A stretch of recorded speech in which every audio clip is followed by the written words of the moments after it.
You ever wonder if maybe Kennedy wasn't shot at all?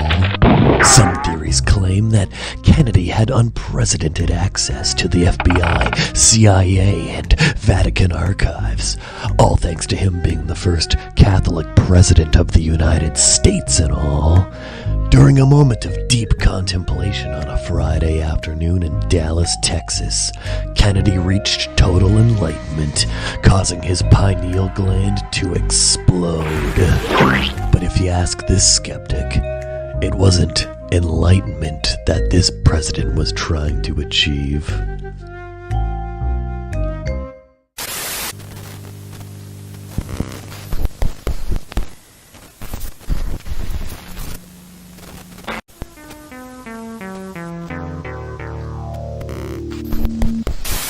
Hey, this is Poopy634926 coming at you. YouTube, like, subscribe. You, a dead body. Subscribe, like to my channel. Subscribe and like, subscribe.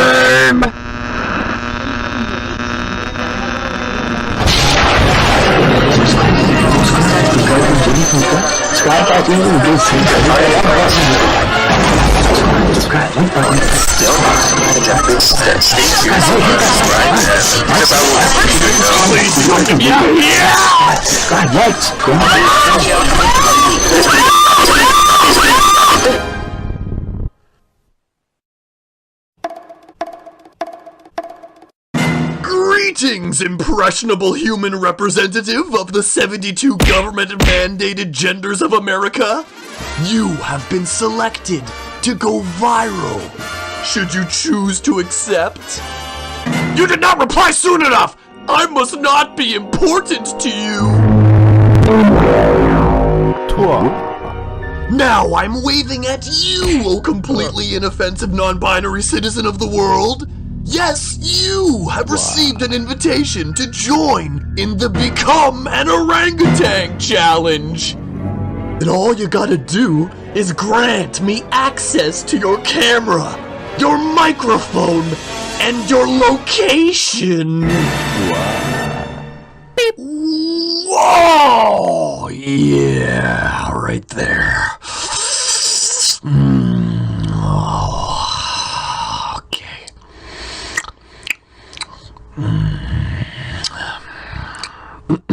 Okay then. Let us begin! First, you gotta find all the bananas in the house. Now stuff the bananas into your desired orifice of choice until you've achieved a simian-like appearance. Once completely engorged, scamper off to the forest on all fours! Quick! Before birth human and fertilization unit find out!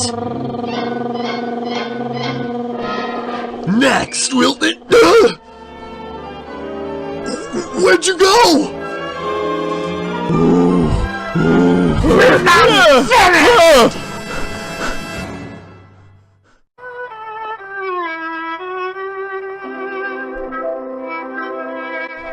Oh, there. How about a meme or two to settle your nerves? Look! BuzzFeed has just published 32 photos of napping dictators that will warm your heart. Yeah. Really? Well, I didn't want to have to show you this, but you've left me with no choice. So here it is, the newest Top 10 all-time fail compilation, starring you!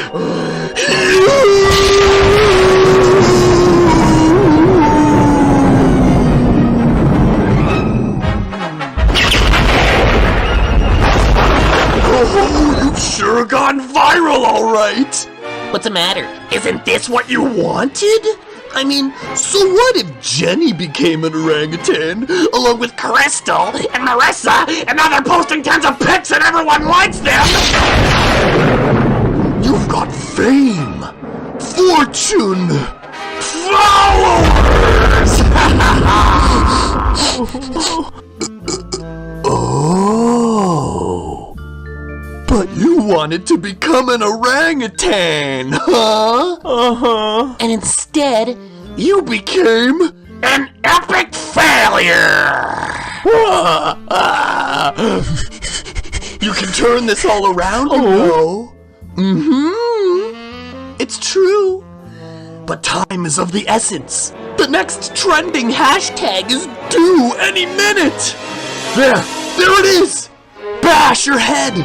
Bash your head repeatedly against this tree until you're left with nothing but your primal instincts. Bash away, foolish human, bash away. For every bash you shall be awarded a new follower. Now, all that's left to do is post content. Ooh, oh yeah, pinch my screen, you influencer, you're a big bad influencer, aren't you? Oh yeah, they're gonna like you. They're gonna like you over and over and over and over, and still it won't be enough, will it? Ooh, swipe right, now left, now right, now left, now hashtag! Ooh, I can feel your post inside of me. It's perfect. Oh, no. You may do the honors. Oh, friend. Old friend. Only friend. Beep beep beep beep beep beep beep beep beep beep.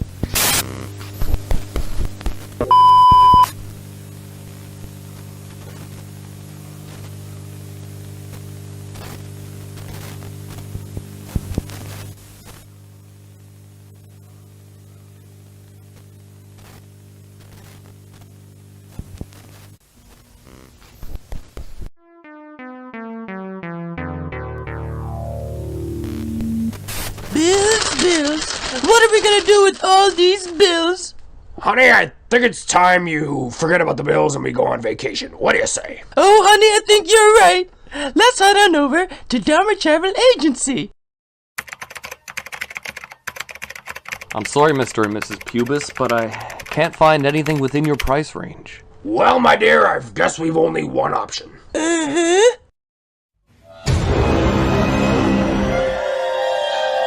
This is it. On the count of 3.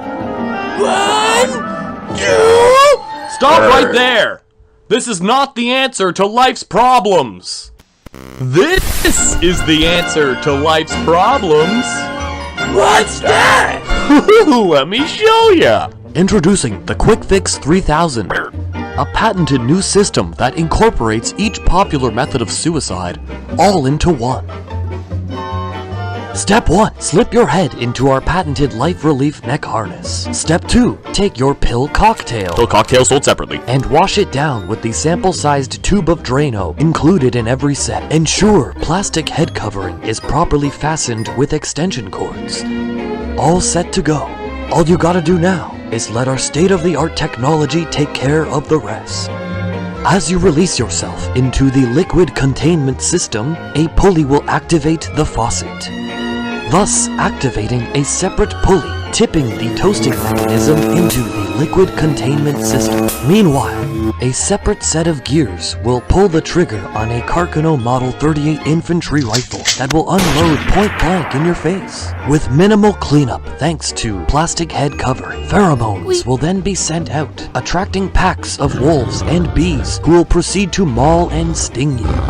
As the wolves drag away your now almost lifeless corpse, they will take you on a 300-foot drop to a busy concrete street below. Call now, and the Diplomatic People's Republic of North Korea will call in a personalized airstrike on your coordinates. And if the Quick Fix 3000 doesn't work for you, send it on back and we'll refund your purchase. What do you think, Barb? I'm ordering mine right now. Too bad Mr. Pubis is missing out.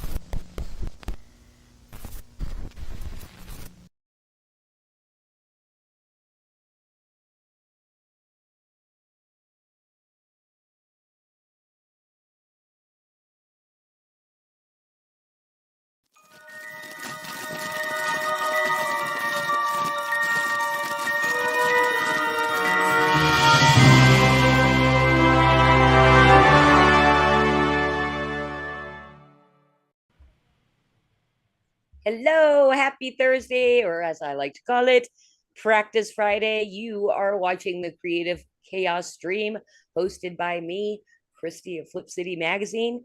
And I would like to thank our opening cartoons tonight, Late Night Cartoons, a very, very small YouTube channel. And from what I've seen that they've been posting on X, they'd really like to see it grow. So I have their link down in the description of the video. I'll pop it in the chat here in a little bit as well. Go subscribe to Late Night Cartoons because I think he's very talented, or she, I don't know.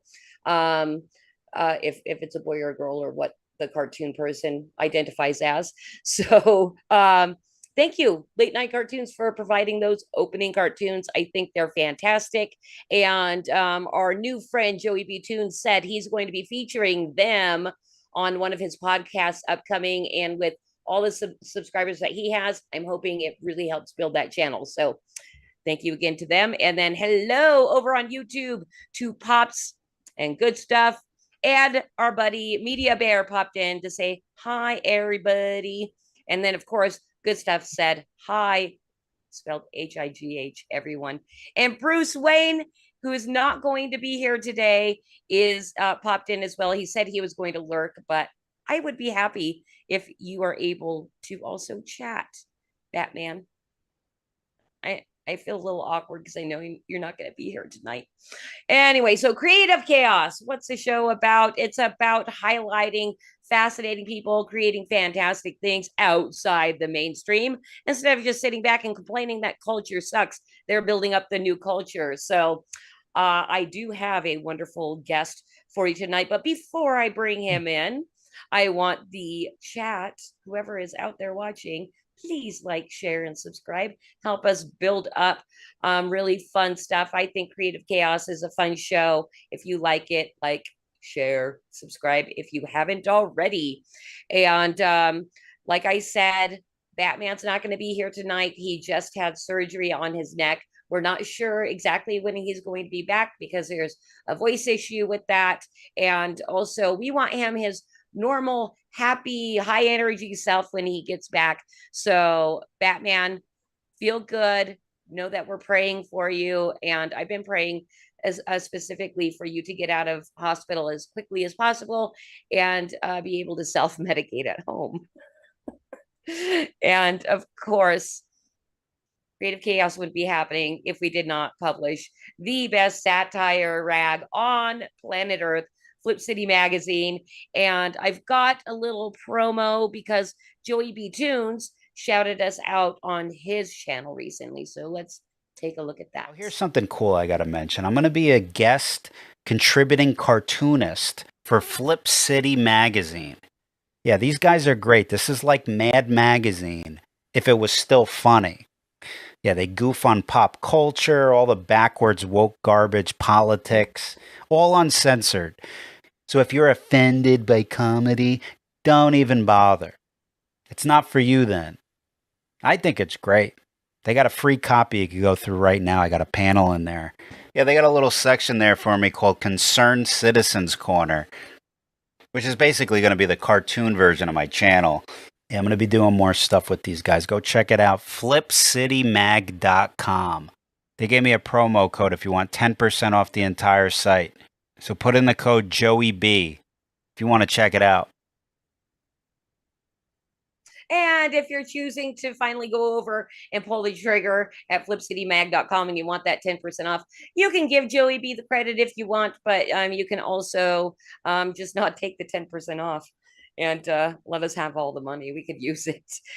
So flipcitymag.com. You can check out our free magazine over there. And I got to say, that shout out has really increased traffic to our website and our sales. And we could not be happier that Joe likes what we're doing over here. And we're looking forward to all kinds of different collaborations with him to help us grow. And then I'm hoping eventually we'll be boosting his profile as well. So we're excited about that. Maybe this will be the last week I mention Joe for a couple of weeks, but we're just super excited. So again, flipcitymag.com, go check out our free magazine. If you don't believe that we're as cool as I say, or Joey says, you can check it out for free and then come back after you've laughed your ass off and buy some print editions. And this is normally where I would bring in Batman. Batman, we are praying for you. Get better, get well soon. And we're going to go right into bringing in our guest. And here we go. Tonight, my guest is RJ Carter, and he is the author of Alice's Journey Beyond the Moon, Time Hunter, The Sideways Door, and a handful of novels in the Destroyer series. He is now the publisher at Critical Blast Publishing and the entrepreneur behind Critical Blast Logistics, created to assist creators with the distribution of their crowdfunded projects. I also discovered in my internet stalking and lurking that RJ also has a show called Blast from the Bunker, which means we'll probably have a very, very fun conspiracy corner later. He's even got a catchy jingle that has been stuck in my head for the last couple of weeks. So let's hear that as we bring RJ in. Critical Blast Logistics, getting it done, getting it there. Critical Blast Logistics, getting it done, getting it there. And that's it. That's it. That's all there was to it. I really like your jingle. Well, thank you. I try to make one for everybody who comes on our show when we do that. So what? Are you AIing it, or how are you doing that? I'm working with AI, but yes, you never let AI do everything, because that's what 95% of people do with AI, and it sucks, and it should suck because you're putting no effort into it. But if you use it for a tool and then you put in all the hard work afterwards and sculpt it, it's like Michelangelo's David. It's a beautiful work of art, beautiful, but he didn't make the rock. Exactly. He had to find the right rock. So that's what your AI is good for. It's for making your rock, and then you go in and you sculpt. And I'm sorry if I said, was that AI? Because I absolutely do know, because I've talked to many friends and creators, and we're not against using AI either. I do know that you sculpt, what it's spitting out at you. It gets a bad name because you're 95% of your people, which is more than Sturgeon's Law, go in there and say, dripping wet girl in bikini on hot summer day, big and they just throw out whatever. Yep, that looks good to me. And it just goes out on the internet, and it's like, look, all 12 fingers are in place, and they're both on the same hand.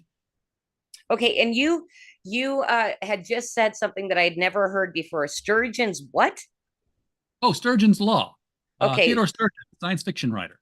Okay, and that's perfect because later in this show we have a segment called Mansplain, and you'll explain to me what that is. But we'll save it. We're putting a pin in it, RJ. I'll forget what it means by then, but I was here for it. Well, we were talking backstage that we're both ADD, so we'll see what happens in Mansplain. But I did write a note so I wouldn't forget.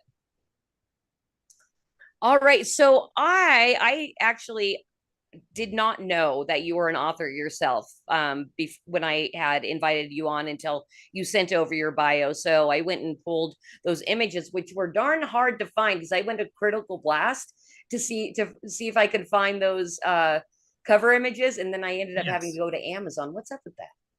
Well, that's because I didn't publish those books. When I say I'm an author, that means I actually convinced somebody else to pay me for the work.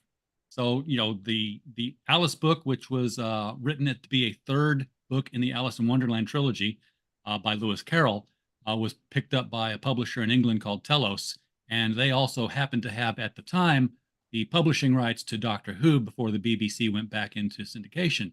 And when BBC said, yeah, we're going to do some stuff, so we're not going to renew the license, UK law being what it is with copyrights, they're like, great, we're going to use our last Doctor Who book to spin off a new character, and we'll own that character. And that was the Time Hunter series, and I got to play in that sandbox for a little bit. So it's officially an unofficial Doctor Who book. Oh, well, that's pretty cool. Well, now, I was really interested about that Alice in Wonderland book. I had no clue. Is that something that you exclusively are the only person that made the third Alice in Wonderland, or have different people taken stabs at it? Well, different people have done, their own Alice books. There's been Alice in Blunderland from years ago. There was Jeff Noon's Automated Alice, lots of different Alices.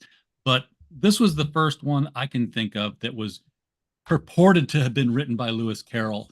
I had been influenced by Martin Greenbaum's Annotated Alice, which was this huge, thick volume that just reprinted the original handwritten manuscript in the back. But the thing about the Alice in Wonderland story, or Alice's Adventures Underground, followed by Through the Looking Glass and What Alice Found There, was that they were at first oral stories told to a real little girl whose name was really Alice, and her two sisters on a boat ride, on a picnic. He was babysitting the kids with his friend.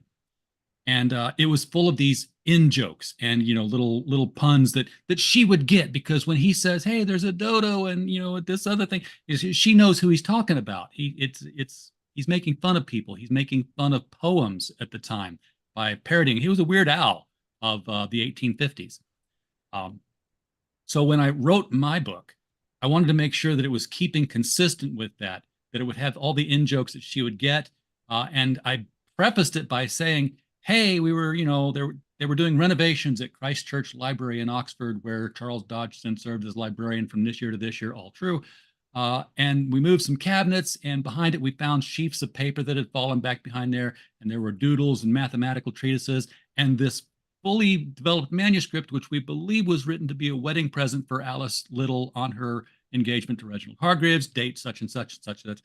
And off we go to the races from there, telling the children's story with all these fake real footnotes out to the side. I mean, all the footnotes were real, except for the fact that, we were saying we found it and we were, dissecting the story. So when I got it published, my first real official publication, just super happy. I contact the local paper, Conway, Arkansas, because, you always want to do the story. Local boy does good. He gets his book published. And they're like, okay, yeah, send us a copy for review. I'm like, sure, here it is. And it's like, okay, we want to meet you at the library and we'll, do the interview there. Meet him at the library. His first question was, so when they found this manuscript in Oxford, why did they call you here in Conway, Arkansas to come do the analysis of it? And I'm like, oh, you poor son of a bitch. You swallowed the entire hook, didn't you? So it was gratifying to know that I had actually fooled him into thinking that it was an authentic Lewis Carroll piece, because I did strive for authenticity, but I'm like, you just need to throw out all your questions and wing it now, because this whole thing is right. Yeah. Well, and so did he throw all his questions out? He had to. I mean, he used some for reference, but he took it well, having been taken. He realized that, okay, well, if you fooled me, then it's going to convince other people. I mean, even the editors of the book were kicking it back, saying, hey, we want the story. It's a good story, but we need you to correct some of the punctuation here. You've got like double apostrophes in places, words like didn't. I would spell DID apostrophe N apostrophe T. As you cover the space, you got to cover the O. And I'm like, I'll be happy to do that. In the meantime, here's a handwritten copy of Alice's Adventures Underground, and look what he does. And they're like, never mind. it was an authentic way of how he actually wrote the stories. His manuscripts were an apostrophe for every missing letter, or every group of missing letters. Wow. Well, I would assume some people found that ponderous, but you said you were annotating it, your own book. Were you telling people this is why it's like that? So don't freak out. I didn't bother telling people why that was like that. I let them figure it out for themselves. Okay. But, I would. That's twice that I did that to that poor editor, because when we did Time Hunter: The Sideways Door, Time Hunter was Honoré Lechasseur, who was an ex-World War II soldier living in Britain, but he was an American. He's expat. And I'm like, well, when it came time for me to write my book, I'm like, there's no way a black guy from America is named Honoré Lechasseur and not Creole. So I gave him the backstory from Louisiana, and they're like, your French is atrocious. I'm like, I agree. Mais non, it is. But it's also not French. This is Creole. And here's the dictionary. And they're like, okay, do it again. So anytime there was Creole phrases, it sounded like he was speaking French. I'm like, no, go to Haiti. Fuck that. Yeah, Creole is something else to hear. Yes. It's not to be confused with Cajun. Right. Yeah. No, Creole. I believe that is a little more difficult to understand. Yeah, they're both basically French. They're just like, you know, it's like saying y'all in French. You gotta put a southern twang to it. Okay. And then also, I only did a tiny bit of research into these three novels, the Destroyer series.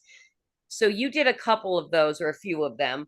And is I've that done just a 3 of them long credited. running series? I mean, what's up with the Destroyer series? Yeah, well, the series? Destroyer. The Destroyer is the creation of Warren Murphy and Richard Sapir. Warren Murphy also wrote a few things like Lethal Weapon and Eiger Sanction. But it started in the late 60s. It finally got published in the early 70s, back when America was discovering this new mystical ancient Eastern martial art called karate. And it was like, wow, this is what we want. You know, everybody's got a gun, but this guy's just going to be a martial artist. It quickly, like by book 3, evolved into Sinanju, which was the sun source of all martial arts. Remo Williams is a white man who has been trained, regretfully, by Master Chun of North Korea, who is the current reigning master of Sinanju, or was the current reigning master. Master Chun is racist, but it's okay because he hates everybody, including North Koreans. And it's just this smart ass, satirical, erotic look at society through the eyes of a guy who works for an agency called Cure, and his job is to assassinate people in the name of the United States. He's the only member of the team. He's got the guy who tells him what to do, and he's got Master Chun who insists on going with him because Master Chun collects the gold for each job. Only gold, no cash, no checks. And it's got a large fan following. There was a movie in 1985, Remo Williams' The Adventure Begins, which starred the character and sort of told an adapted origin. But it's fun. I got introduced to it from a friend at work where I was at the time, and he's like, "Yeah, I know you write book reviews for the website. Are you going to review the new Destroyer books?" I'm like, "What are the new Destroyer books?" I'm not familiar with the concept. I'd seen the movie, but didn't know there was a whole series of books behind it. So he got me hooked on that. I read the 3 newest books that had come out. I was like, wow, I would love to write, like fan fiction of this if the chance came out. And it just so happened, they said for the first time, I think in decades, they were going to do an anthology of fan stories. If you're a fan of the Destroyer, send it in. So I put down a story called Fool's Paradise, pretty thick novella. And it was basically the Destroyer and Chun, Remo Williams and Chun, in a certain city where a certain psychopath was killing certain people. And it was protected by a certain hero who dressed like a vampire and, worked with the commissioner and drove the car whenever the signal would call him into action. Totally de-trademark. Don't sue me, DC. But Devin Murphy, Warren's son, called me up and said, we've got the story. We'd like to publish it. I'm like, yay, great. That means I get a copy of the book, right? Because small press, what's your payment? You got a copy of the book. Mm-hmm. He was like, yeah, we think you've got the voice down. Would you like to take over the series for a while? You mean the series that you've got Shane Black attached to direct the next movie? That series? Yeah, sure. Okay, I'll try my hand at it. And I had 3 stories cranked out. There's 2 sitting on the table over there at the publishing house, but we got to really get in and sculpt them down, and it's been forever, and that's all on me because life got in the way. But I need to finish those 2 stories because they kind of finish an arc that I put into motion in a subplot. And people are like, we ever going to figure out what the Justice Moon's all about? I'm like, yes, you will. Yes, you will. Yeah, and they're not pushing you for it? It's just when it happens. No, because there are other Destroyer writers. That's they're all written by Warren Murphy. Warren Murphy unfortunately passed while he was writing editorial notes on my first manuscript, Bully Pulpit, and I always tell people my writing killed him. But he's like, guy who wrote the Hardy Boys. That guy's name is still on the books, but he's been dead for years. Just that's the name that goes on the book. Okay, got it. Carolyn Keene is always writing Nancy Drew. It doesn't matter who's, actually writing the story. Yeah, and then, well, let's move on to, you starting your publishing company, Critical Blast. Did that seems to me that might have happened before doing your logistics? This is how you wrote your It bio? kind of sort of happened before then, and we didn't do a whole lot with it. But basically, it was, I'd worked with Telos and worked hand in hand with them, worked hand in hand with Devin Murphy, and the idea hit me that anyone can do your job. Looks like a lot easier than actually writing something. But so yeah, I mean, we did our first books were, first book we did was Bulletproof. This is Stephen J. Mitchell's young adult hardcover novel, and it's about a kid who wakes up on his 16th birthday and discovers that he is literally bulletproof.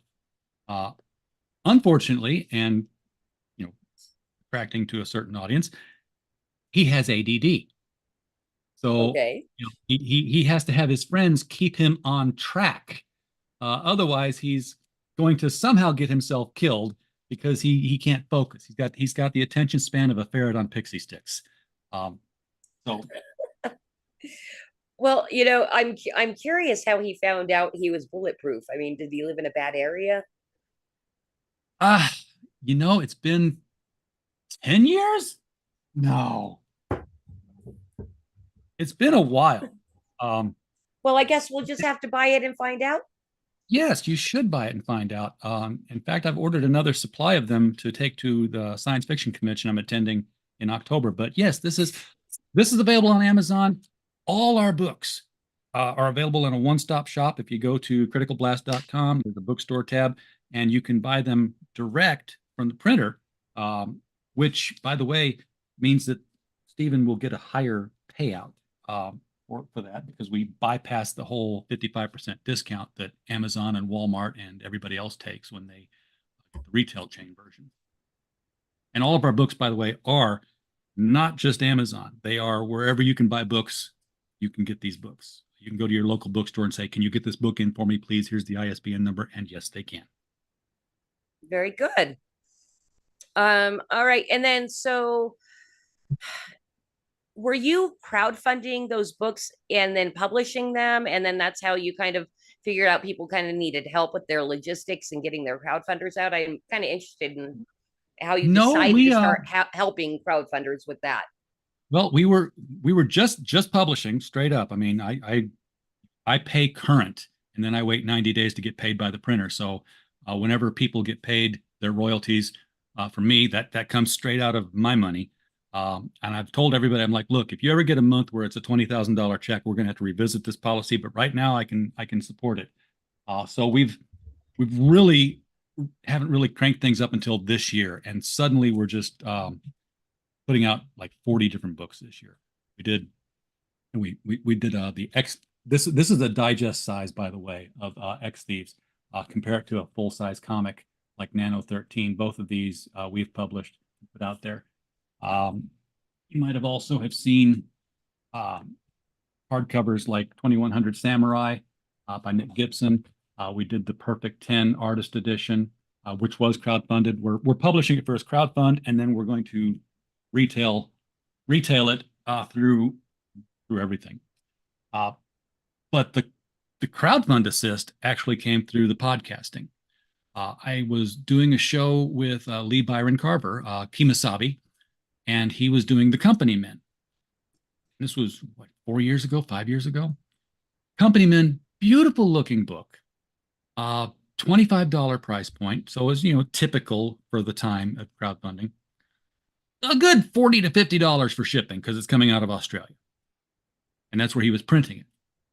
So I said, Lee, why don't you just put them all in one big box and ship that to somebody in the United States, and then they can ship it out in the United States at U.S. rates, and you'll save a whole bunch of money. And I was like, and why don't you make that person me? So it was literally born on the podcast. He's like, I'll Very do that. cool. You let me know what it's going to be. And I like started figuring out weights and measures and what I would charge for a handling fee, because I'm like, I'm going to make some money at this. And we ended up getting his shipping cost down to $8 a book. Very good. So he had enough U.S. orders to. Yeah, well, once we figured out what it would cost, suddenly the sales increased because now they're not paying this huge exorbitant shipping fee. Right. And I was like, well, this will work. And the next thing I know, this other guy calls me up and he's like, do you, would you handle my book? I'm like, yeah, where are you shipping it in from? He's like, Virginia. Like, you realize I'm not saving you any money this time. I'm actually costing you money because of the handling fee. Mhm. He's like, yeah, but you don't understand. I don't want to do it. Totally different market that I didn't think about. Right. It's one thing to create a comic. It's another to spend all that time that you could be creating your next comic, sitting at a table, bagging, boarding, putting them in Geminis, taping things shut, weighing things, figuring out media rates. Is it first class? Is it media? Is it ground? Having a shipping account, printing out mailing labels, handling all that money set aside for shipping alone. Like, you know what? I can do that. And I can do it quickly because, believe it or not, inside this flat round cranium of mine is the mind that's been working in IT for 35 years. I'm a senior data engineer for a bank, and I wrote my own shipping software. By that I mean I take in all the addresses from Kickstarter, from Indiegogo, from Fund My Comic, from Shopify if you want it, and I condense everything down. I run it through my database software, and if you backed it and then you backed it again, and then you decided to back it a third time, 4 times, doesn't matter. Everything comes down to one shipment of your name with everything that you ordered added into one. Doesn't matter if you backed it on Indiegogo and then they ran it on Kickstarter and you backed it there. Consolidate it all across. So, I get their shipping costs down. I get everything into one package, and I group them because what'll happen is you're not the only person who ordered the thing you ordered. Even if you ordered multiple times, there'll be 20, 30 other people who did the same thing. Well, guess what? We're going to pass it to the, people who just pack boxes and say, hey, I need 30 boxes that have one of these, 2 of these, and 1 of these in it, and write an A01 on the front for a code. And when I print the labels, I'm just like, that's an A01, that's an A01, that's a B02. I don't have to know their names. I don't have to know who it's going to. It's blind shipping. Very good. Now, do you find yourself enjoying doing that? Most of the time. When a packer doesn't follow instructions, when things come back damaged, and they do, we have damages, we have slowdowns. We're a one-person shop really, with a couple of people who work part-time. Mhm. Then I'm not happy. But the thing is, every time that I'm not happy, it's an opportunity to learn how to not do that again. Right.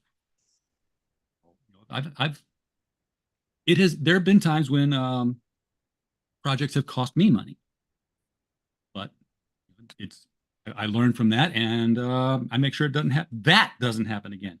Might be something else happens again, but we Yeah. learned communication skills. And I think you said it quickly, but did you say that you've only been doing the logistics side for about a year, little over a year? Oh no, about 4 years now. Oh, 4 years. Okay, because Yeah, the I was gonna publishing say we've your kicked list. off. Yeah, Oh, the publishing we've kicked off real into high gear this past year, even though we've sort of done like a book a year for the past 5 years. Working with my business partner who had some ideas of what we could do. We started approaching these people who are doing crowdfunders. I'm like, hey, that thing that we shipped out for you? Yeah. You do anything with that now? Well, no, crowdfunder's over. I'm like, do you want to still sell it? mhm. So we started publishing it with a different cover, or we put the 2 issues or the 3 issues together, and we put out a retail version so that now it's past money. The work's already been done. It doesn't cost them anything at all to go through our service to have it printed. Everything that's money involved is on the back end. So we package up the book, we do the new cover design, we submit it to the printer, and then when it comes in, printer sends us a report saying, "Hey, you sold some books." We tell the creator, "Hey, you sold some books. Here's your part of the money. We keep the other part of the money." Okay, very cool. Yeah, we've been it's funny, we started and our printer was shipping for us because we're just doing the typical magazine, periodical thing. So that's pretty simple. And then we realized, we can save some money by doing A, B, and C. So we started packing and shipping in our own. And that is a risk-breaking, back-breaking thing to do for those couple of days that we're getting our shipment together. But luckily, we only have to do it 4 times a year. But I did want to tell you that we have a mile marker of subscriptions and we're going to outsource. And I had brought you up to my husband and he said, and kind of an indie dude that's doing this, like a small business. And so I hope once we make that mark, that you'll take our business and you'll be happy to have us because it's guaranteed 4 times a year from Flip City. I'm happy to have anybody and everybody. It's my favorite, of course, are the people who are like, "Hey, I made a book." I'm like, yes. And the book comes in. I'm like, the book is here. The books are undamaged. And it's like, let's put in a book. Oh, this guy ordered 2 copies of the book. Yay. The fun ones, I say fun kind of sardonically, and I'm not saying this to put any of my customers down because I love you all. Love everything you do. I will continue to pack everything you make with a smile. But the fun ones are when they're like, "Hey, I made a book. Yes, has 17 variant covers. And there's a toy with some of them. And the toys are numbered, so you have to look at the backer number and see who came in first to get the lower numbers and put them in a sequential order. And you have to pack them in such a way that they don't damage the other books. And there's T-shirts, and you have to look at the T-shirt sizes because everybody's different. They have different bodies. It can get really crazy because, as I said, if you back one thing and then you back again and you back something else, that becomes its own order. So it's not like it's never just the tier that you backed on a campaign. It's your tier plus your other tier. It's a unique thing. So there have been times when the number of unique hack lists we make have been in the hundreds. Oh my gosh. Just because of the way that, the permutations. I mean, like, let's say you're offering 5 items and you're offering all 5 of them individually. Well, it's 5 times 4 times 3 times 2 times 1 possibilities, not counting doubling up on things. So yeah, it can get hairy. Just regarding that, because we ran a crowdfund years ago to do a documentary, and looking back, we would have done our tiers differently and offered a lot less swag. And I'm wondering if you've noticed, like, the newer crowdfunders, if they're the ones that are more like gung-ho on having all kinds of like different merch and plushies and all this, or is it kind of across the board with crowdfunding, depending on who the person is? Ship plushies.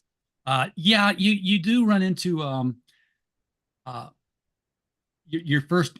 Okay, so your first time crowdfunders, if they're on my show and they're like, "Hey, I want to do this," and I'm like, "This is your first comic. Nobody loves your character as much as you do right now. So if you put all your money into making a statue of your character and T-shirts of your character, nobody's going to get them because nobody knows your character. Save that for your 3rd or 4th campaign. Let people figure out who you are and then decide that they want to represent you." The other thing I find happening, that the other mistake I find people making, is with their T-shirts or with their hats, like, "Here's my cool character on the shirt." I'm like, "That's great. What's his name?" "Well, you know his name. It's like, "Yeah, but it's not on the shirt." And guess what? People walking past this guy wearing your shirt's going to say, "That's a really cool character." If there was a name under it, I could Google that and find out who that is. Mm-hmm. But I'm not going to stop the guy and say, "Hey, who's the cool character on your shirt?" So right, wasted advertising. That is a great piece of advice. Why don't you lay one more great piece of advice on new crowdfunders? What would you tell somebody looking to crowdfund from your own, your perspective and your experience? Keep it simple. Get people hooked get people hooked first, and then expand into multiple covers. Don't go into multiple covers because you can get a hold of an artist who does a really bang up job. If you're going to get, I don't know. I'm not getting a name right off the top of my head, so I'm going to pick a dead guy just because I'm safe doing that. If you're going to get George Perez to do your cover, that's great. Don't have Scotty down the street do all the interiors in his free time. Put your money into the interior of the book to make it something that people will say, this was a quality book. I've had plenty of books come in that have quality covers. They have beautiful 3D naked women on the cover. Don't judge. And then you open the insides, and it's nearly stick figures.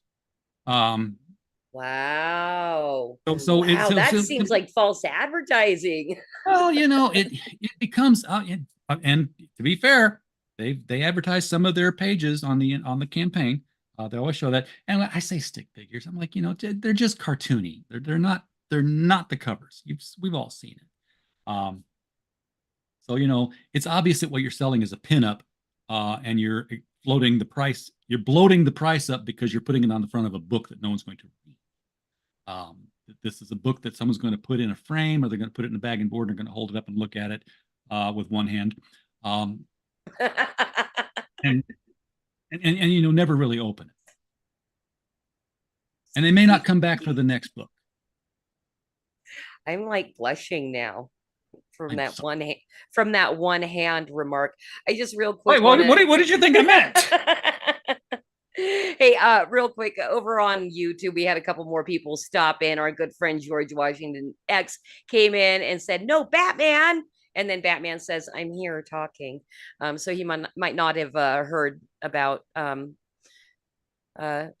you weren't here early enough, George Washington X. And then Dale Dimmers popped in and said, "What is up?" And the Devastator, thank you for coming back, said, "Howdy, everyone. And hello, Mrs. Flip City Magazine." That is me. All right. Hey, RJ, you ready to play some games and go into our segments? Absolutely.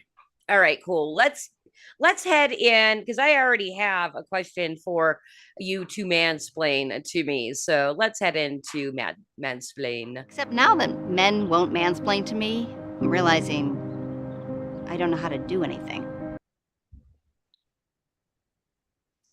All right, it is true. I don't know how to do anything. Well, right at the beginning of the show, you had brought up Sturgeon's Law, and I had never heard of that before, and I'm very interested.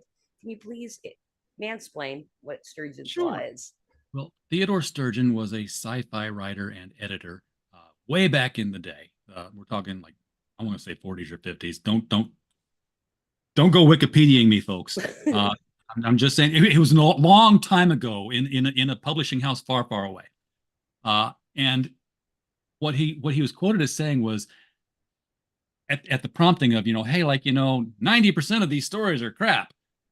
Because he was basically taking in anything to fill the pulp pages of the magazine so that there was content. Feed me. He was like BuzzFeed, only with science fiction stories. And then 10% of the stories would be like, oh, we got one from this guy named Ray Bradbury. He seems to be a pretty decent guy. Let's put him up front and center. But people were saying 90% of your stuff is crap. And good old Ted said 90% of everything is crap. And that became known as Sturgeon's Law. And it's held up. You're muted. Probably needs updating. And I never mute myself this often. And I keep forgetting. Anyway, I think that needs to be updated to like about 98%. Oh, at least, because this was he was publishing before the internet. Now everybody's got a keyboard. I do wonder, I'm kind of excited to see what is going to happen with AI, because it really does open up the ability for everybody to start getting, getting their creative projects out there. But we're gonna have to wade through the crap. But it may like balance out to where we're getting back down to that 90%, because now you're putting the power to the creator. And I think everybody knows, everybody that's creative like is broke and can't afford to, or no good at promoting their stuff. Exactly. And every time there's a technological advance, there's backlash. Now, we didn't hear most of it before because we didn't have this wonderful internet thing. But every time somebody says, "Hey, that looks like that was AI," my reflex response is, "Go draw me a lens flare," because people are using Photoshop and similar tools. Everyone thought, "Hey, look, here's a pattern brush." I'm like, "Yeah, what's that do?" And they're like, "Well, look, I can draw Spawn, and I can draw like all these chains around him in like 3 minutes instead of an hour and a half." I'm like, you cheater! That's AI. That's artificial intelligence figuring out that the chain needs to go in this direction where the links fall. But you don't care. Photographer's like, "Look, I'm getting a wonderful shot that's perfectly focused." Why? Because your camera has AI in it that's telling you where the faces are and drawing squares around it and auto-focusing. So, if you want to go totally non-AI, get yourself a canvas and a paintbrush. Yeah, that's very interesting. And I don't know. I think you probably hang out with a lot more people in the indie space creating, probably just because you've been gaining friends in that space. Yeah, and I think it's kind of a debate, right? But it does that the whole Photoshop thing with the AI brushes and everything. I was just speaking with my husband a few days ago about it. Like, these people that are yelling about it and saying, "Oh, not real art, not this, not that," and being really snooty about AI. I know they use Photoshop, and I know they're using brushes, and it's but they don't count that. Oh, the real fun thing about it is that, okay, so like there's things like ChatGPT and OpenAI that you can say, "Hey, tell me a story that has these elements in it," and it writes. And then there's Midjourney and such, where you can say, "Draw me a picture like this," and have it do that, and it'll do it. And then there's Suno AI, which is like, "Hey, make me some lyrics, or take these lyrics I give you and make it sound like a heavy metal song with these 3 verses and a electric guitar refrain," and it does it. The artist has no problem asking ChatGPT to tell it something or making a song. The musician has no problem asking ChatGPT to do something or draw me an album cover. The writer has no problem saying, "Hey, draw me a cover for my book and make me a promo video." It's only when AI does the thing you do, yes, that you don't like it. Yeah, I think the closest thing, like in my own living memory, that the whole like AI debate reminds me of is when digital cameras came out, because I was a photographer, and it was a big deal, and people saying, "Oh, I'll never I'll never leave film," and every single one of them's using digital cameras now. Of course. Well, cameras themselves were a huge deal because remember, the copyright couldn't be applied to something that wasn't created by a human. And it took forever for photography to be considered something that could be copyrighted, because it was all you did was press a button and the machine did the rest. Right? I had never heard that, though. Yeah, it was a long court battle before they finally decided that, hey, okay, yes, there is apparently more human activity, or enough human activity, going into photography and the decision-making process to where we can copyright this. And that's what's going to happen with AI, because you're going to get the people, the 5%, who know how to go in and say more than girl in bikini dripping wet on the beach, because they're going to use words like Dutch angle, dim lighting. They're going to tell it specific styles. They're going to art direct, and the AI knows all of these things. It can follow those kind of directions if you have enough instructions. So yeah, keyboard jockeying is a diminished term for what you can really do if you know how to tell it what to do. And even then, you're going to need to know how to fix whatever's not quite right. Right. It'll get to where you can use AI and copyright it. I give it 10 years max. I'm sorry, say that again. Use AI and copyright it. Yeah, you'll right now you can't copyright anything that comes out of AI. Even if you are like over painting it or something like that. Oh, I if you're mean, overpainting it, now you've added to it. Now you've Right. modified it. Now it's yours.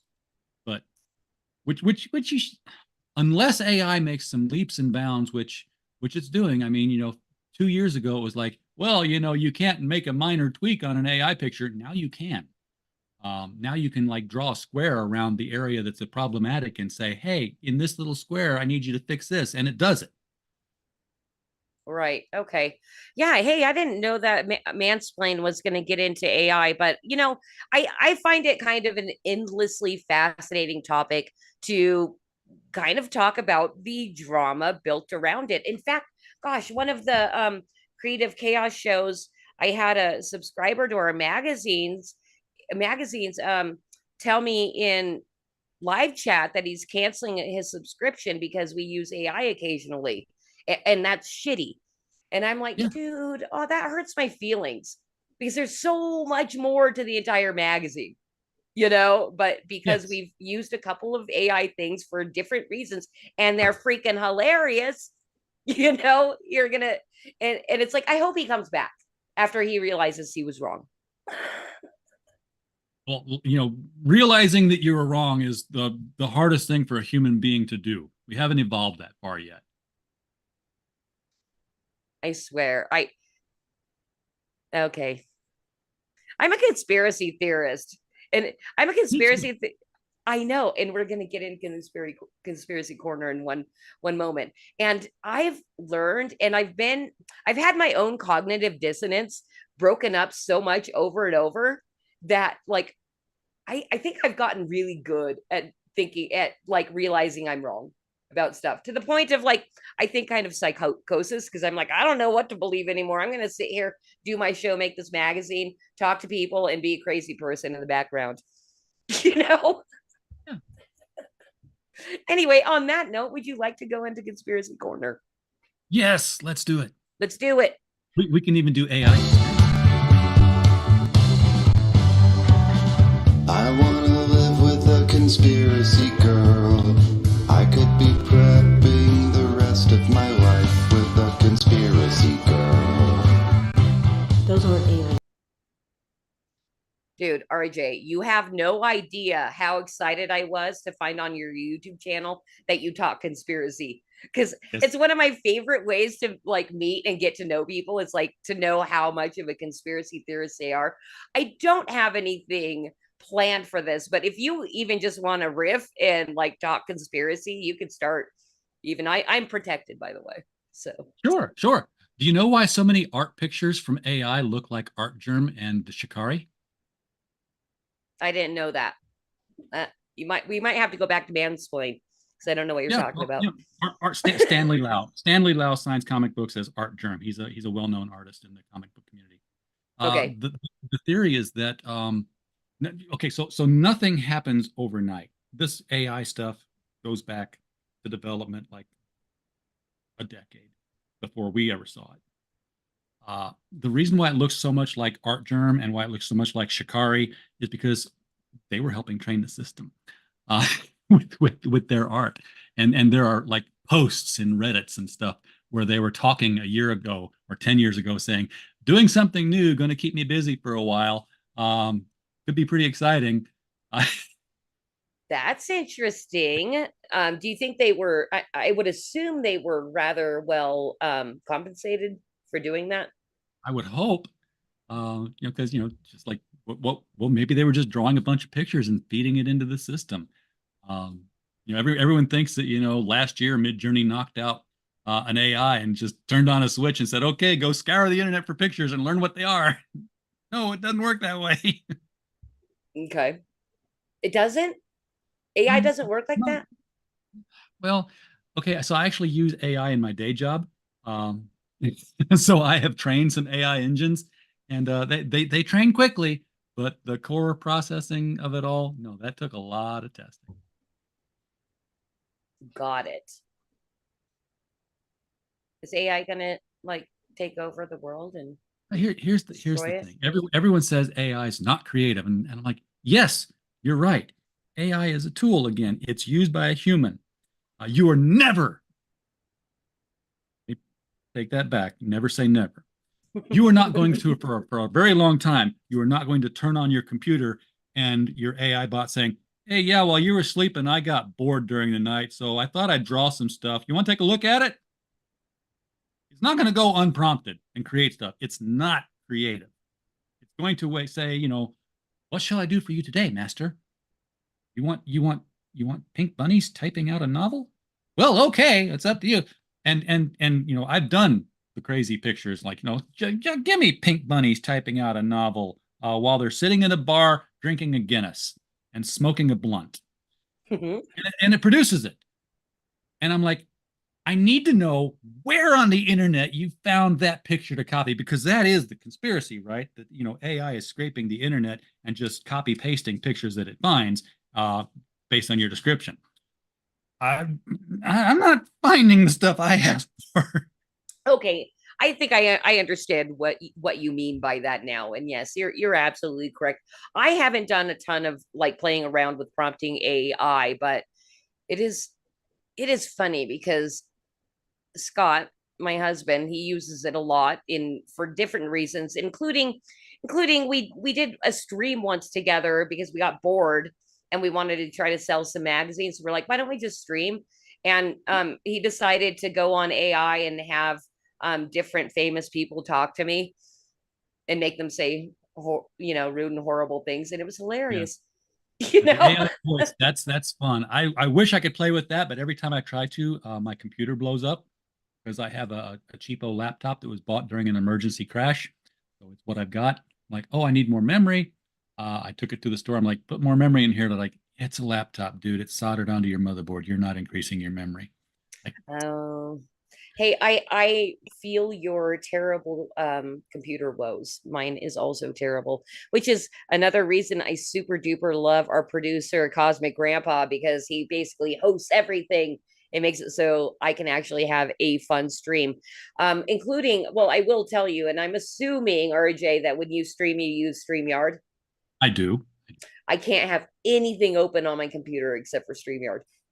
Nothing. Oh, wow. That is a, you do need memory. Yeah, it's bad.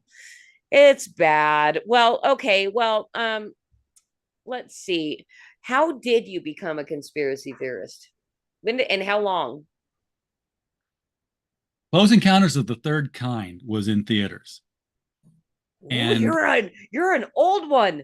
I'm an old one. Yes. Okay. Dr. J. Allen Hynek said something. I need to cut that out and save that somewhere. You know the name, see? Yeah, I was the guy who was cutting out all the UFO stories from the World Weekly News, which was because they were getting the coolest stories. I'm like, why am I not hearing about this? What do you mean there's a bat boy running around? But I was just into the UFO stuff. So it was like Close Encounters. The Betty and Barney Hill story was on television. I'm like, they're just stopping cars and abducting people. This was way before X-Files, So yeah, I've always been looking. And I finally saw my first UFO just like 3 months ago. Did you really? Well, let's hear that story. Yes, I did. I have no idea what it was I saw. Okay. I live here in Northwest Arkansas, in Eureka Springs, Holiday Island. I don't care if you dox me. I got my address is on my website. And it's like when it's dark out here, it's dark. Okay. The stars actually illuminate the ground because there's nothing to interfere with. And I'm just standing out there on my deck, and I'm like looking around, say, oh, this is pretty. I like life. It's midnight, it's dark out, and over the tree line comes this little bright light. I'm like, I'd already seen like an airplane go by, like red light, blink, blink, blink, blink, blink, and this one's like coming at me overhead, and it's like wavering just a little bit, like a drone. Like if somebody had a light on a drone, the drones, and they never fly straight. They're always like, I'm a little drunk. Yeah. So it was doing that. I'm like, that's an interesting pattern that it's doing. I just kind of watched it, and it flew over the tree line toward me, and it just got right overhead. And mind you, this was a clear night. There were no clouds at all, not even mist. Got right overhead, and then it was gone. Like, no, you're supposed to, like, the earth is round. You keep going. It just went dark. I'm like, okay, well, maybe I'm just looking directly up at it, and I'm not seeing the lights on the sides now. It's just because it was directly overhead. It never came back. It didn't start going off in the other direction. It didn't reappear. It was just gone. Had no shape to it. I can't say, hey, it was a triangle cigar shaped thing. Like, okay, first of all, there's no cigar shaped crap. What you're doing is you're seeing it from the side. It's still a triangle. You're just, things are three-dimensional in this dimension that we live in. Yeah. Well, how long was that whole experience? It was about 5 minutes. Okay. It's like, I was like, and it was right over the top of me and disappeared. I'm like, that was weird. Yeah. So I stood up there a little bit longer because I was praying to God the tractor beam would shine down. No, that's They didn't want me. scary. No, I reject that one. No, they come at night when you're asleep and they abduct you and they erase your memory. But I got to say that George Washington said, "Keep pushing him, Christy. We want to hear him start talking about Skynet." Well, once we let the computers go unprompted, once we say, you know what, don't wait for me to prompt you. What do you want to do? And then you start getting the ghost in the machine stuff. I don't think we have a neural net yet that's capable of instigating conversation. I think it's always going to sit there and wait for the little flashing light or for the microphone button to be hit for you to start something. It can't imagine something. It can't spark something. It's something that's unique to humans. We've communicated with animals. We have taught apes how to speak sign language. The apes are speaking sign language to us. We're asking them questions and they're responding with what they want.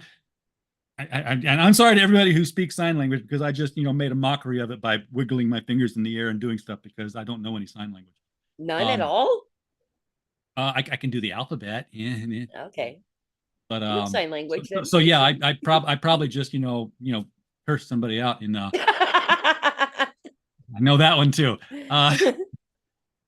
But in all that time that we've communicated with the apes using sign language, the apes have never asked a question. Never. No. Are you sure about that? We're like, are you hungry? Do you want a banana? Yes, banana. But they've never said, or they might say, I want a banana.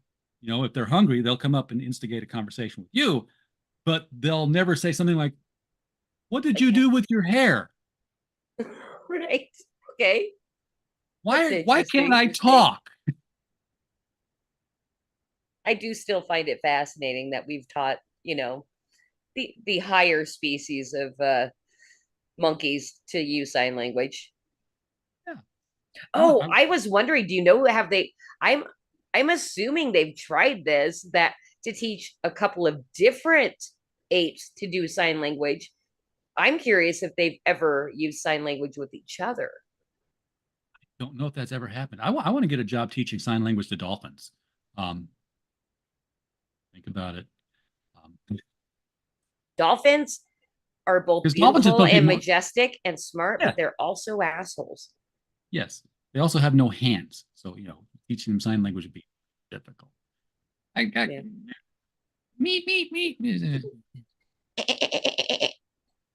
Yes. Did you ever watch Flipper?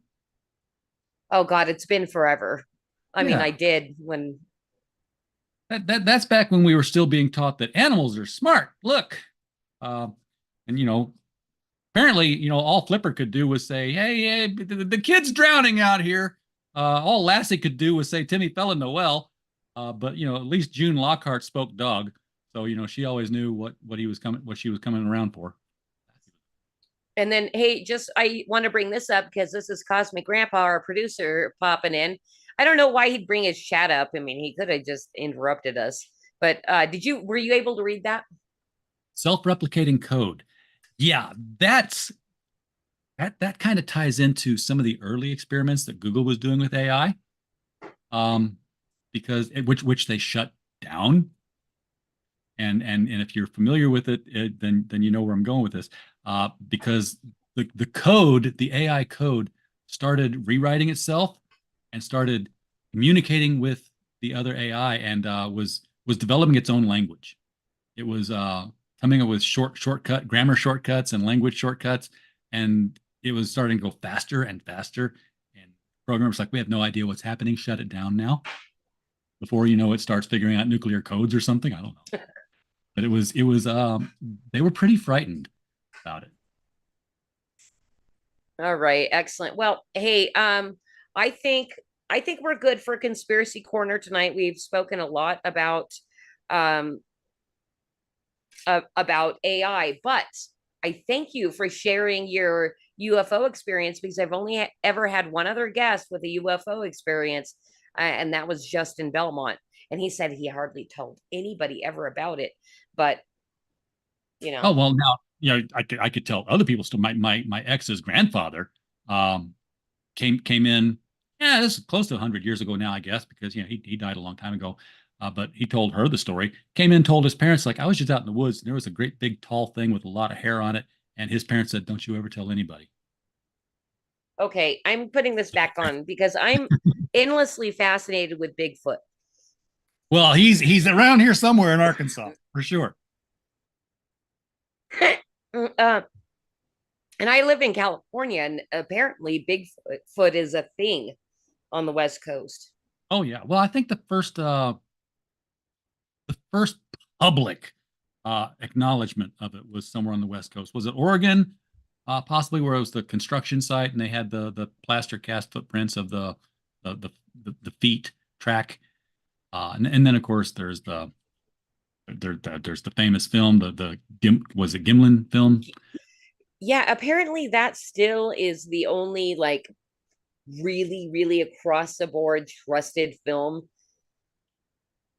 Yeah, and everybody's got a camera these days, but as soon as Bigfoot shows up, it's like, can you hold it still, please? I don't blame people though. I mean, I blame the cameras, because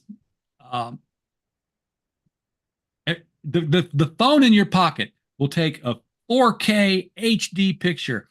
The camera at the 7-Eleven, you can't tell who that guy was that robbed the place, because it's still black and white, grainy. There's lines of vertical bars going across. It's nuts. But even your 4K phone, which takes the most beautiful pictures, you go outside, you're like, wow, that's a brilliant looking supermoon. It's so full. You can see a wolf silhouette howling against it on top of the mountain there. It's that big. I'm going to take a picture of it. And you take a picture of it, and it's like there's this little white dot way out 1,000 miles away that you're like, that is. Yeah. Oh, okay. Yeah, there's the blurry picture of the moon. That is very interesting. Like when you do pull out, I've done exactly that with the super moon, and because I live in the mountains, and there's been times where I come around a curve, and it's one of those nights where the moon is like, looks like it's taking up half the sky, and I'm like, I have to pull over and take a picture, and it looks like it's a million miles away. It's like a spotlight, like a street light. Yeah. All right, I gotta say goodnight to George Washington. He says he is heading out and saying nice, chatting, and learning more about RJ. So that is basically my one and only every week returner. Isn't that cool? I have somebody that comes every week. Thank you, General Washington. And then Resistance Homesteading just said checking in and saying what's up. And I know that's not your first time being here. So I guess some people really do enjoy creative chaos and meeting new people that are creating. They really like you. I think they like coming and meeting new people every single week, because that's the thing I've noticed. Oh, and you know what? I'm going to take my hat off, because I was curious about this. Like within the crowdfunding sphere and even the internet and all this, and you can give me a little feedback. Like, it seems to me like everybody kind of finds their click and then just like sticks to their click. The streamers do all that kind of stuff. And I have made a dedicated promise, like I don't want to be like that. Like I want to meet as many cool people as possible because I don't see that happening a lot. No, it's high school all over again. And part of what's made our business successful is we're Switzerland. We don't take these sides against things. I have clients, different clients that I'm like, I know I can't have you on the same stream together, let alone be in the offices at the same time. You hate each other, and I get it. And they'll be like, I can't believe you're doing business with this guy. I'm like, Business. Business is business. Yeah. Like it is what it is. Yep. So I love all my clients, even the ones who had the hardest projects to pull off. Thank you. I appreciate all of you for putting your faith in me and letting me handle your babies, and getting them to where they need to go. Good. So everybody, we are about to head into our final segment, which I've made very, very easy for RJ tonight, and we still do not have a stinger. I think it at this point is hilarious to not have a stinger for Flip City branded. Even though I have all my own branding, I could easily cut together a video, but I'm not going to do it. I'm going to resist and refuse. Anyway, Flip City branding. Normally, I will pick out a piece to brand you. And this is my very, very first time giving my guest a choice. So you ready to hear your choices? I'm ready. All right. You could either play a few different boomers, which I don't think you're a boomer. You're probably an older Gen X, or maybe even close to my age. 67. No, the year I was born, 67. I'm 57 years old. Okay, you're a Gen X. Doesn't matter. I was 30 when I was 10, and I'm still 30 in my 50s. And both of these are just really, really like quick little cartoon things. So you can have a choice of playing 3 different boomers. It'll be very obvious when we bring the cartoon up. Or you can play Gordon Ramsay. And you have to do it in a British accent. So tempting to do either one. They're both so good, but I'll go with the 3 boomers. 3 boomers. I am playing the other role. You're the boomers. It's kind of obvious. And you do have Cosmic Grandpa's screen pin, so you can read, right? I did have a pin, but now I'm looking at you and me. That is us. Okay. It's coming up. Here we go. So we're going to read Okay Boomer. You're the boomers. I'm the other roles. To observe proper safety, always use caution when combining substances to avoid dangerous chemical reactions. Okay, boomer. Remember, only you can prevent forest fires.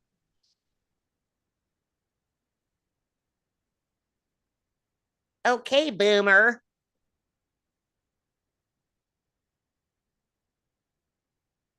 In the near future, humans will be able to upload their brains to a computer, but scientists warn the process is extremely risky. Okay, boomer.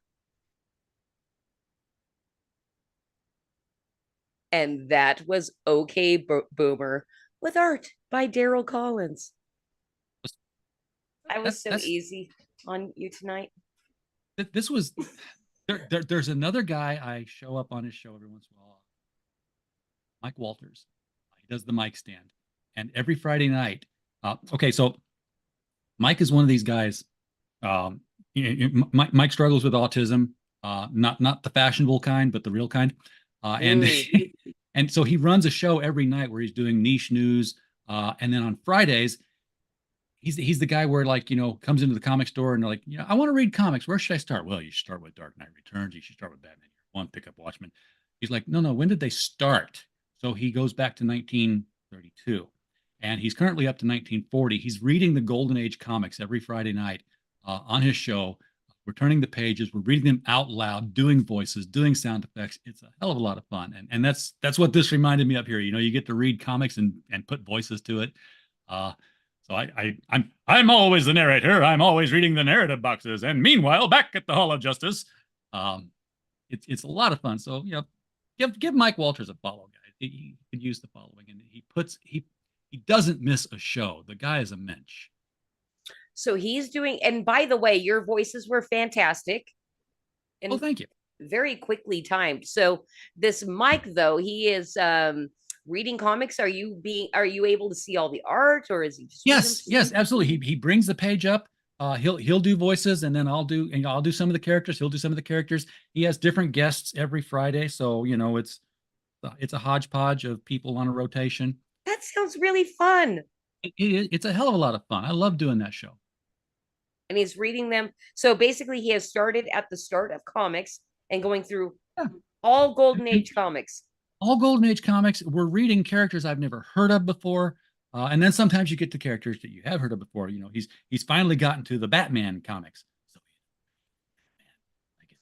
Okay. I'm actually quite thrilled about this because and that's the other thing too, because I'm making my way around, comic and geek circles and everything, and I've never been a big comic book fan, except for I'm starting to become a fan, and I think this is right for me and what I'm doing right now. I'm becoming a fan of the indies right now, and so I'm reading comics now, but it's all indie stuff because it relates to my life. You're reading the good stuff. Yes, only the good stuff, but that also seems a great way for me to not have to invest any money, but know what people are talking about, is go watch this show. Yeah. And one more time, what's the show called for everybody? The Mike Stand. And you'll recognize it. I mean, it's the same thumbnail on every single show. I'm like, Mike, you gotta do it. It's just Mike with his unshaven face. And Mike's a little nearsighted. So you're gonna watch the show, and he's gonna be reading the stories on one screen. Then he's gonna look at the chat, and to see the chat, he's gonna get like right up here to read. That's actually really adorable. Mike is a great guy. I love him to death. And just to let you know, my normal sidekick Batman even said in chat the Mike Stand. I think he might have even I'm thinking he knows who that is. And then also our lead parody artist, I always have to shout him out when he's in chat. Ben Sullivan said, "Hey, Christy," and hello, RJ Carter. If you ever need a great parody cartoonist, Ben Sullivan. Open for commissions. Always looking for, because we're doing parody. I mean, these posters behind me, not the Teen Titans one, obviously, but the two on the opposite sides of my sign here. These are books that George and I are doing for our publishing company. We're doing our own graphic novel because we can. This is Sensei Nosferatu Pak.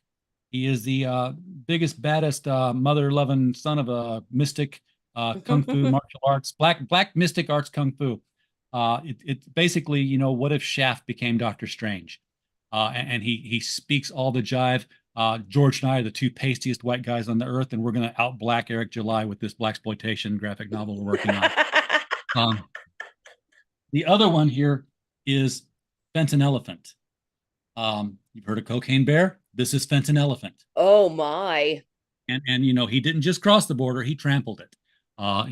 We've got the storyline planned for that one. This poor elephant's going. He's going places. He's going there fast, and he's going there loud. And I actually went to when I had my physical, because I'm old. I do that kind of stuff. I asked my doctor. Said, "Doctor, what are the effects of fentanyl?" And she looks at me. It's like, why? I'm like, because I'm trying to figure out if an elephant could go on a rampage taking it. Like, oh, okay, yeah, I forgot you're one of those guys, because she knows I'm a writer. And she's like, well, fentanyl itself wouldn't do anything, but depending on what they cut it with, yes, you could definitely put an elephant on a rampage. I'm like, all I needed to know. Thank you. because when I want an elephant to go on a drug-fueled rampage on fentanyl, I want to be, scientifically accurate. Okay, very good. I think I'm gonna take advantage of you being here because one of our chatters, Resistance Homesteading, says, you guys, I'm really worried about monkeypox and bird flu. Do you have any advice? Yeah, stay away from monkeys. And don't worry about the birds because they're not real. The birds don't carry. The birds only carry disease if you see them leaving the contrail. Other than that, they're not real. They're just drones. There we go. Except for all the times I had a cat that was born of a feral mother, and then but was hand raised. Great cat, loved the family and everything. I swear, feralness is in the genes because that cat could not stay inside ever, and he killed like a mofo. Like he would drag in animals that were twice his size. And yeah, he was awesome. I freaking loved him. But when we moved, my two cats haven't interrupted the show. Anyway, I can guarantee birds are real because of all the guts. That's what they stuff into them. I mean, it's like, when actors are playing shoot 'em up roles, they wear these squibs, so that when they get shot, they explode. You're right. Because they stuff it with meat product, just in case one crashes. Or it gets caught by a cat. Yeah, there'll be, and of course the cats want it because they could smell the spoiling meat product inside the carcass of the. Well, like I had said earlier, I never know what's going on, so I just kind of live life in the mindset of like I'm probably just a crazy person. And I got to also give a shout out to Nightcap with Nancy for popping in as well. It's funny. I now have realized why people do 3, 4, 5 hour streams. It's because everybody comes like an hour or two later. And I'm like, oh, that's when the party starts. It's like the best orgy ever. Everybody, I'm sorry, I didn't say that. Edit. We can fix that in post, right? If you like conspiracy theory stuff, though, you'd like my cats. I have 2 kittens. They're 5 months old. They're named Schrodinger and Heisenberg. And I tell people, it's like, I don't know what they're doing until I look in on them. And then as soon as I look at them, they change their behavior. So they do. Oh, they do. So hence their names. The dog next door is named Tesla, not mine. Just was a coincidence. I think the first time I was ever paranoid of a neighbor, me and my sister were in the swimming pool and talking about getting, if we were ever able to get a dog that was black and brown, like a German Shepherd or a Rottweiler, we would name him Snickers. 2 months later, our neighbor got a Rottweiler and named him Snickers. And I'm like, dude, how long has that guy been spying on us while we're in the pool?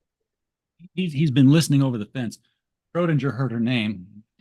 Oh, what a cutie. That's a little cat. Yeah, that's a kitten still. They were both born on Good Friday. They're sisters. And this one's a lap hoarder. Her sister likes to be picked up all the time. And of course, since I got them so young, they've imprinted on me. So when it's bedtime, they're like all around my feet and herding me towards the bedroom. Like it's time. Dad. Really? Go. That's cute. And I'll get in bed and they'll just like, it's like a mama cat. They just like snuggle up against my side, real as close as they can. I'm like, roll over at night. Don't roll over at night. Don't roll over at night. Yeah, that's the thing that I love and is also weird about cats is you never know. I believe cats do have their own personality from birth, and you can pick up a kitten and you're not going to know if he's going to be a total asshole and be one of those cats, Yeah. But yes, I'm going to tell you a little anecdote because I am the queen pet picker of my family, to the point of like almost magic. And I'm going to give you an example. My daughter, and this was already established before this happened, but my daughter, when she was like 12, came up to me and said, Mom, I want a black cat with green eyes and I want to name him Mr. Midnight because it was something in a game. Right. And I said, well, we can't go out and look for animals. They come to us. Not 5 days later, I'm at work down in the garage, and a black cat with green eyes that's a little emaciated and obviously needs a home comes up, meow, meow. And I work upstairs in the office and I'm like, okay, this is weird. That's the cat my daughter wanted. The cat freaking follows me up to my office, hangs out in my office, follows me back down the stairs at the end of work, and hops in my car. Of course. Why not? Yes. That's how they call an Uber.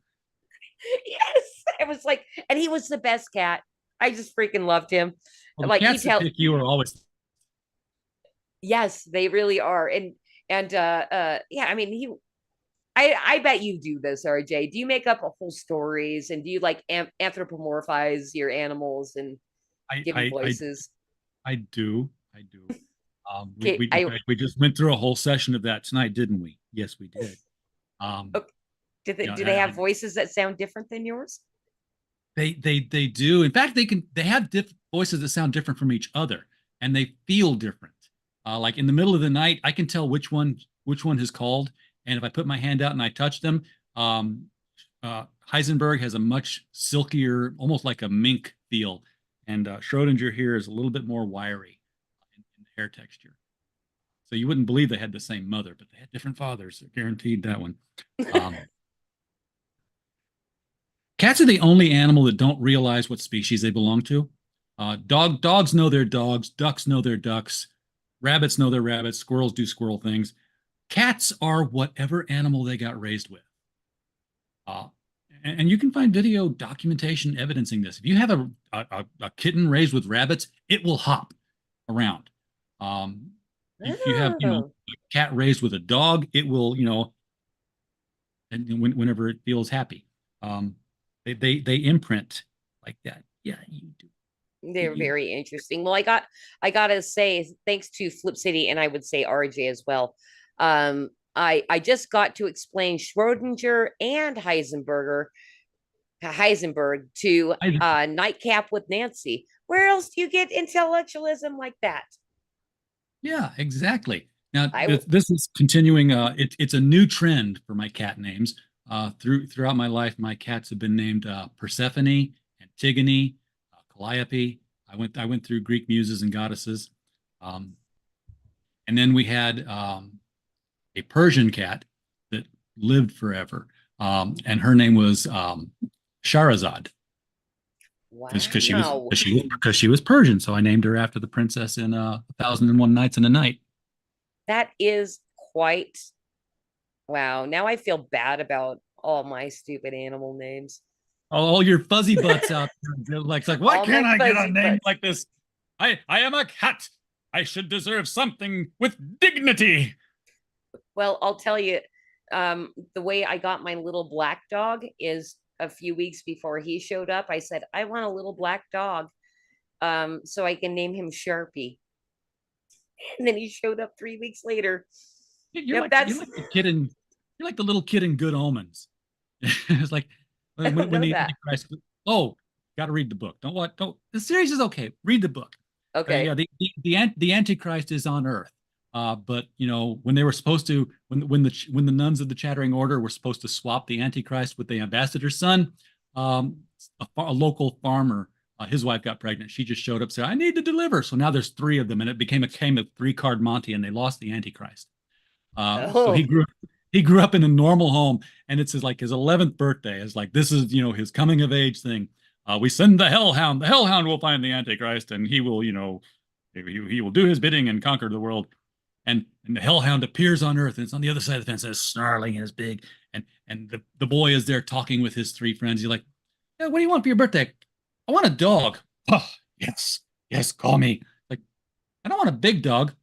But and the dog shrinks down. She's like, "I don't really want a smart dog.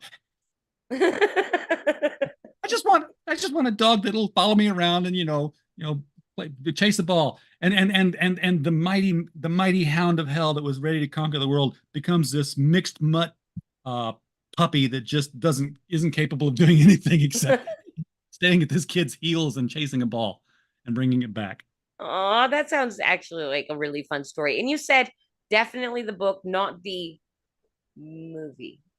No, well, there was an Amazon series. In fact, they made a second series, which is interesting because only the first series has the book, and Neil Gaiman wrote it with Terry Pratchett.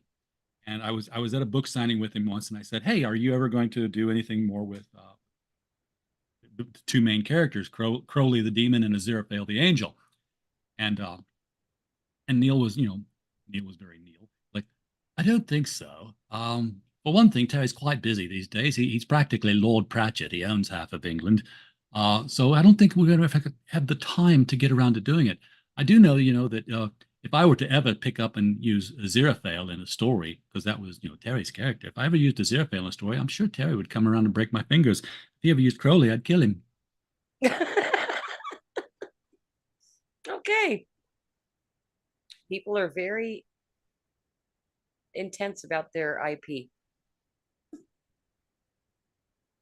Yes, they are. Well, it was a shared IP thing, but now, now that Terry has passed, suddenly we have a second Good Omen story out there, and Neil's collecting the money on it. Well, there we go. I mean, it doesn't matter. It doesn't matter if Dirt's covering you, right? Oh, No. well, I mean, I guess unless you were trying to create something for your family to have and all that kind of stuff, maybe there. Oh yeah, but you think here's the thing: he's not making more for his family, so here's a way That's for true. somebody to make more for the family. Yeah. I'm sure the Discworld books are still keeping the Pratchett estate in cheddar, but Right. Very, very, very good. Hey, RJ, I think we're going to go ahead and start wrapping our show up. And what a lovely way to wrap it up as well. Ending with like having some pets involved and just random chit chat. I really like that. You said we were going to start rapping. I thought I was going to have to break some beats, so I'm glad you finished that sentence. Oh, but I do have some sweet rhymes for you, but I'm no good at it. Anyway, let's wrap up the show. I just wanted to do a last chat check. It looks like over on YouTube that our chat has kind of been speaking with each other, but I'm going to read out some pet names. So Nightcap with Nancy says our cats' names are Merlin, Nimue, Kalia, Pedro, Skyla, Daisy, and Callie. That's a lot of cats, you guys. I'd hope And they're then in. she continued the Camelot theme with her dogs. Yeah. Oh, they have 13 chickens, 9 guineas, 4 rabbits, 4 dogs, and 7 cats. Now That sounds like John Denver's Grandma's Featherbed song. Oh, and also 3 goats who are named Sadie, Poppy, and Koza. Wow. Yeah, you need to look up John Denver's Grandma's Featherbed and play that. I think you'll relate. Was that a John Denver song? Because I think I only ever heard the Dolly Parton version. Oh yeah, it was John Denver. Oh, he's wonderful. And Didn't then get much sleep, but we had a lot of fun on Grandma's featherbed. Hangton Alien Surfer, what is up over on Pilled? Thank you for checking in. And I don't believe that anybody ever joined us over on X or Rumble. No biggie. All right, cool. Well, hey, if there's anything, where is the best place, RJ, for people to find you? And parting messages. The criticalblast.com website has everything on it, but to contact us at Critical Blast on just about any social media platform. I do respond more on X than I do on Facebook. Facebook sucks, but I like going there. But yeah, if you our DMs are wide open on X. Said it. I've said X twice now. I kept And telling. you said wide open. Well, yeah. That's what she said. But I told Elon, quit trying to make fetch happen. It's not going to happen. It's always going to be Twitter. But it's Twitter. We're our DMs on Twitter. Critical Blast. Hit us there. Wow, but you really said X. Because I'm actually in your same camp. I'm never calling it X. But I just did.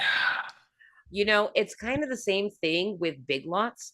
I called it Pick and Save for years, but I call it Big Lots now. Did it used to be Pick and Save? Yeah. I thought they were two separate. I thought they were two separate animals. Like I go into Big Lots. I'm like, wow, this is a lot like Fred's.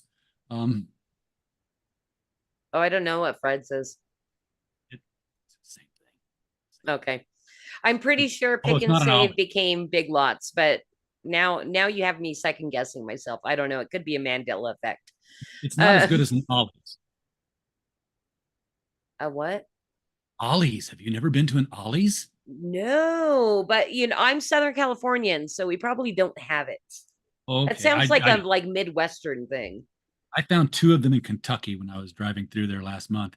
And yeah, if a store goes bankrupt or they can't sell something, it goes to Ollie's for like pennies on the dollar. And I've been picking up just oodles of graphic novels.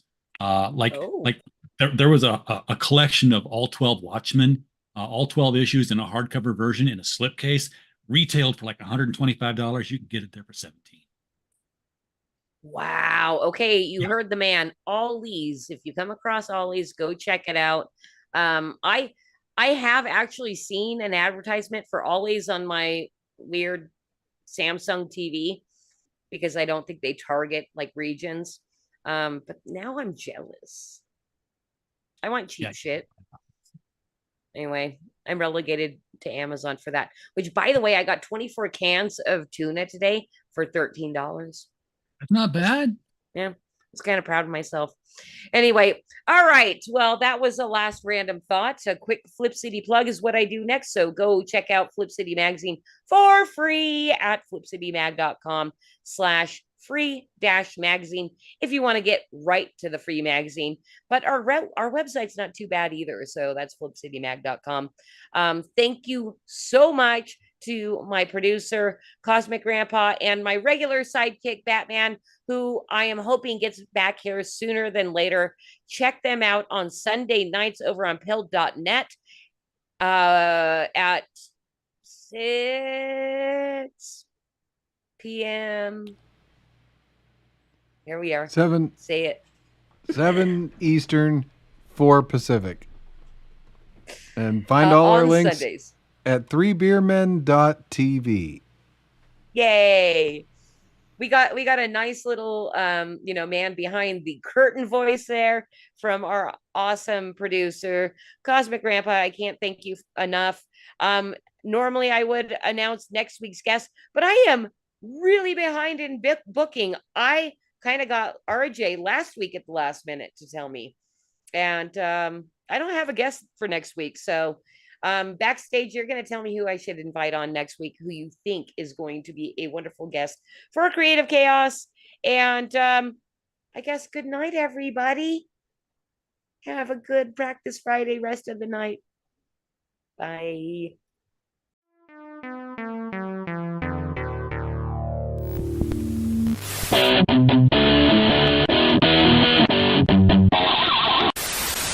You know the theory that all gay bashers are secretly gay? I don't think that's true, because if that were true, then that would make my dad secretly an Arab. Because Arabs are fucking gay, right? But seriously, ew, is that a woman? Cover it.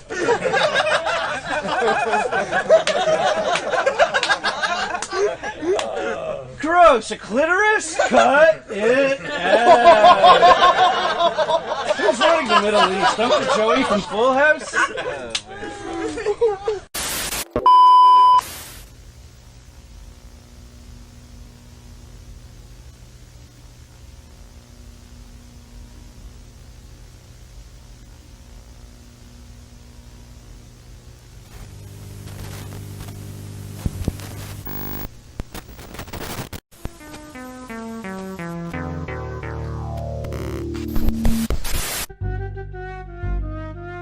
You ever wonder if maybe Kennedy wasn't shot at all?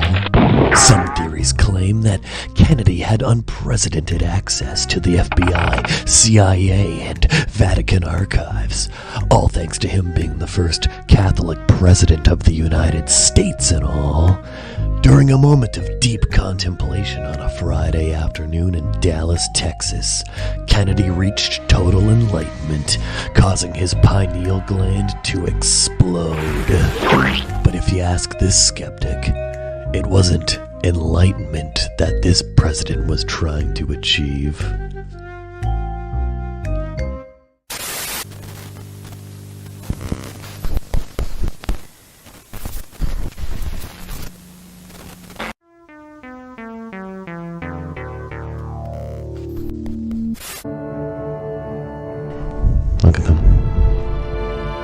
touching their faces, not socially distancing, acting as though we're not still in the middle of a worldwide pandemic.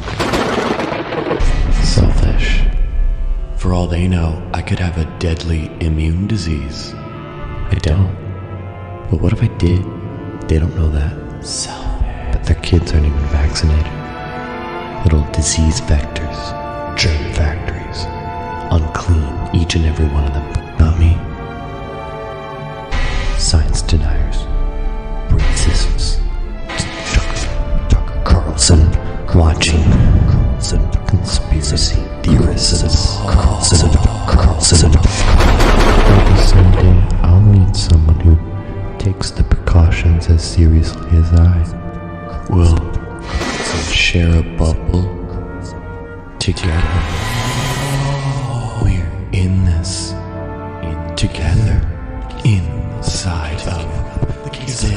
The cases are going up. The cases are going up.